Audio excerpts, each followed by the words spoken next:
Times. Welcome to the Specifist. Gonna do another episode here.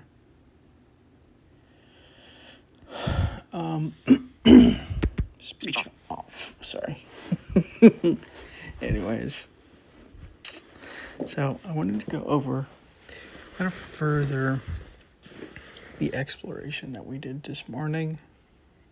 So if anyone listened, if they did, well, they can listen to this one, I guess. So this is actually, I think this is something that what we're going to be talking about is something I don't really hear people talking about. And I mean, I say that a lot, but in this case, I really do think it's true. And I want to go into this because it helps us to understand what is happening here.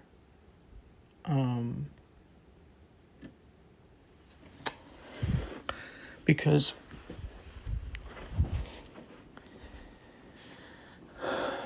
people had this idea that either you're irrational or you're not. You're rational or you're irrational. You're rational or you're emotional. But actually, what I have come to notice and become aware of myself is that rationality is, there's multiple kinds of rationalities. Give me a second here.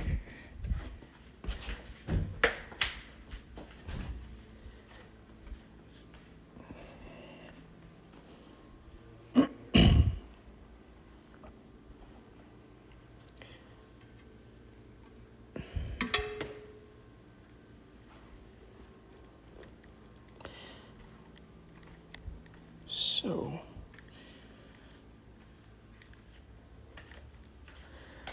there's a couple of reasons for this episode. A couple of useful reasons, that is.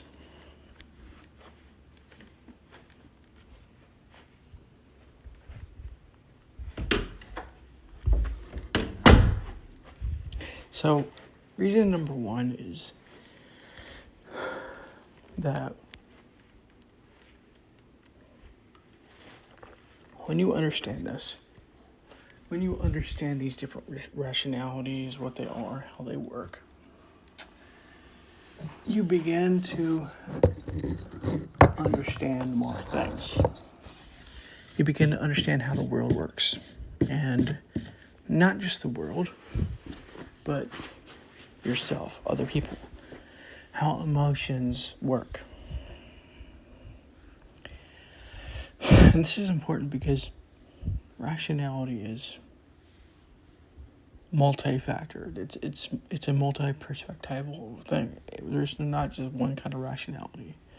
There's probably infinite kinds of rationalities. There's a rationality involved in humor, a logic or rationality. There's logic in emotion, even though the logic is different than it is for explicit logic, but it is there.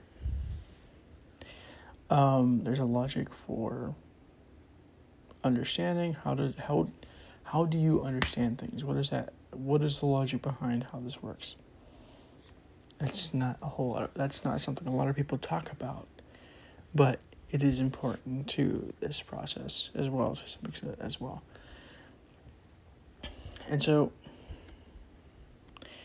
it's about becoming meta about rationality. So this might sound very complicated, and it's not. It sounds that way because I have to make it very complicated and explicit, but it's not real complicated.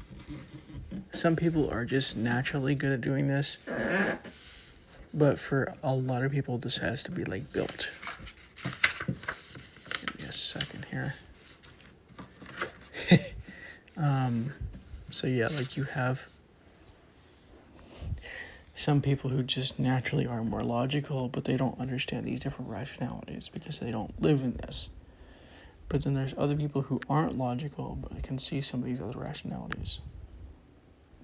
These other logics, how they work, what they do, what their function is, how to overcome some of the flaws in those programmings, and that logic, whatever that logic is.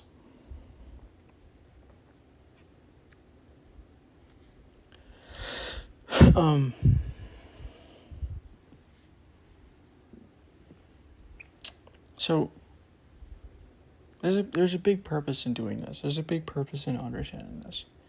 It's not just to like bridge a gap between understanding.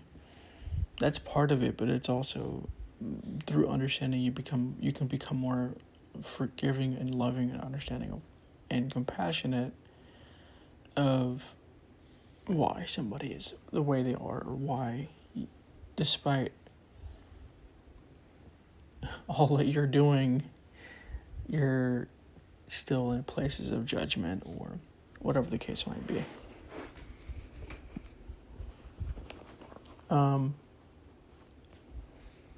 So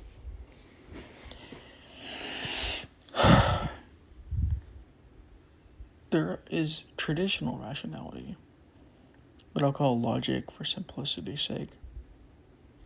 Traditional logic. 1 + 1 = 2. There's a reason why this is, this kind of thing. It's very explicit. It has a lot of rules. It has a lot of in some ways it's very strict about a lot of things.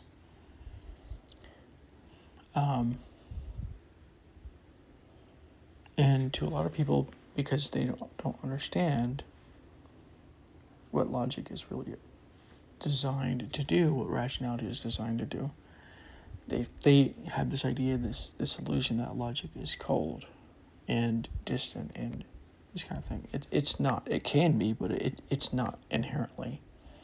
And in fact can actually bring people closer to understanding if they use it right. If they don't, well, that's a different problem. But the problem isn't logic. Usually what I've seen is the problem is that oftentimes rationality is seen as like a binary system where you're either rational or you're irrational. And so you have you and maybe like a few other people who fit into the rationality category. But then there's all these other people out there who do not, who are irrational in your mind because you don't understand the rationality of emotions or of intuition or whatever it is, how it works, what its logic is, what creates it, what makes it function, whatever it is, why it exists, this kind of thing. And so to most people, this seems the way it goes. This is why often truth is often seen this way as well. Knowledge is often seen this way as well. It's a binary system of you're either right or wrong. Because this is what logic tells you. There is no in-betweens. There is right and then there is wrong. Because that's traditionally how logic was formed and was made. In my opinion, I think of it very differently, where in logic you have the initial premise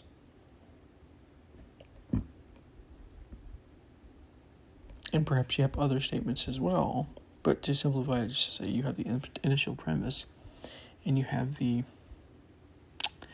conclusion.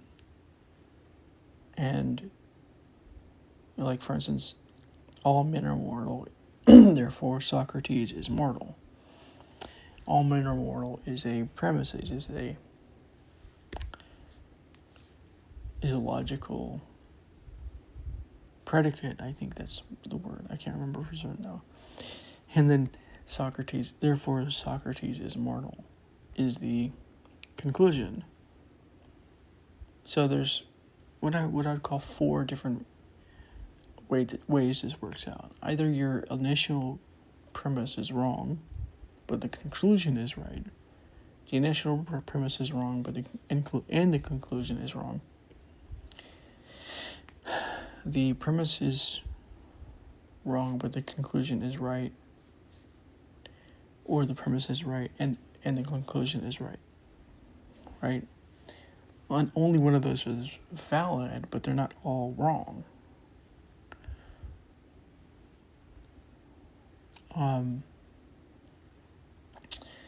Or to be fair, you could say that the premise is valid, but the conclusion isn't, or whatever it is. I'm just simplifying it. There's sometimes a lot that goes into this, so it's not as simple as like premises, conclusion, but we're just simplifying this process.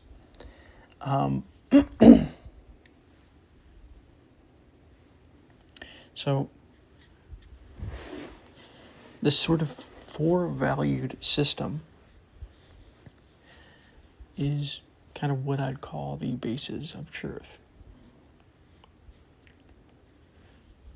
But to figure out which is true for you in a certain situation or whatever, you have to become aware of what your initial assumption is, or assumptions.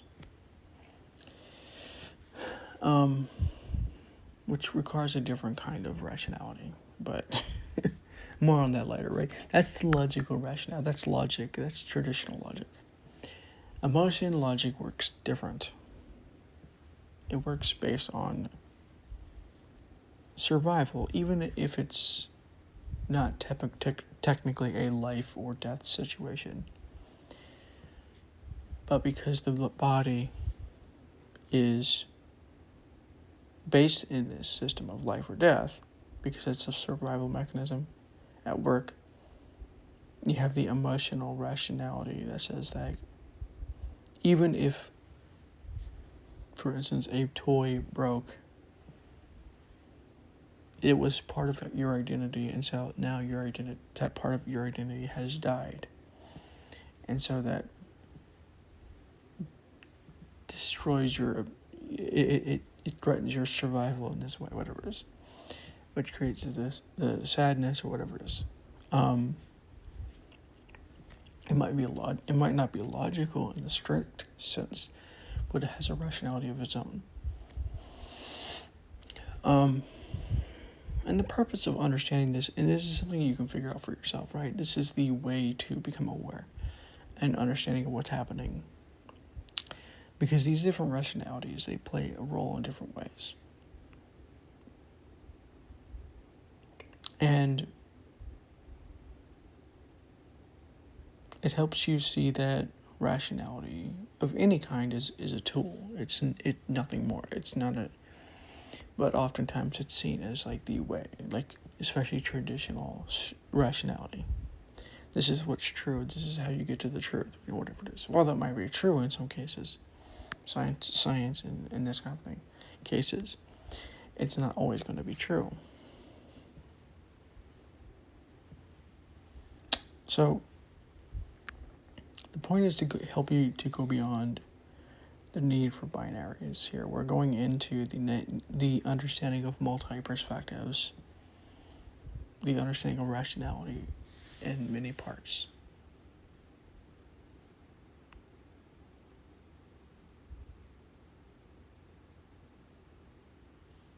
Logic in many parts, and many of many kinds.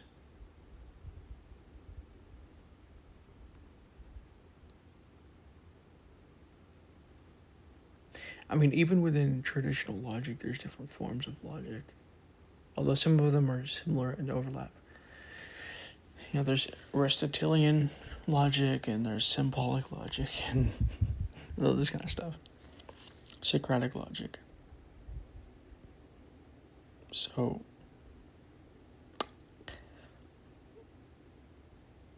what I hope to do in future episodes, in future videos, is to help you to get to that level of understanding this kind of rationality, these kinds of rationalities.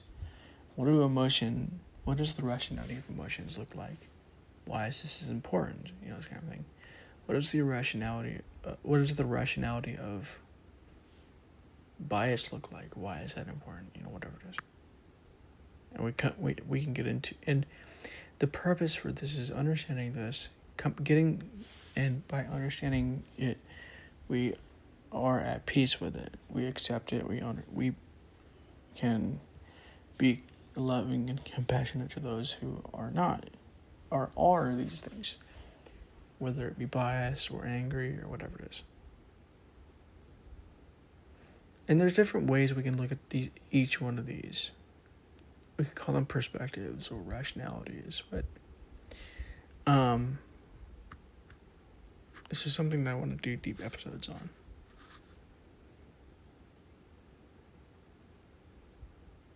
To help you see the nature of rationality in different contexts.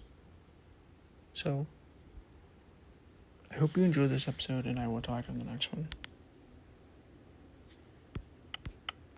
Speech on. Pause video. Stop recording video. Pause video.